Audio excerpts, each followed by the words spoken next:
বাচ্চাগুলোর জন্য মাংস সেদ্ধ করতে দিয়েছি ওদের।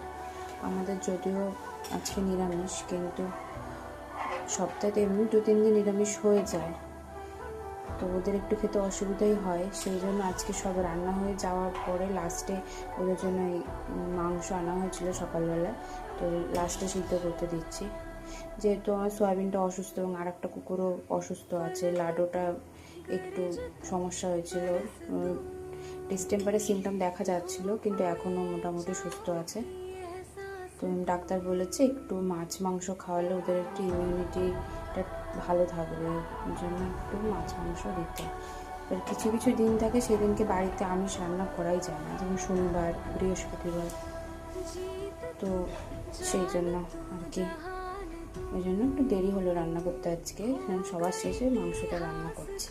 সব নিরামিষ রান্না হয়ে গেছে।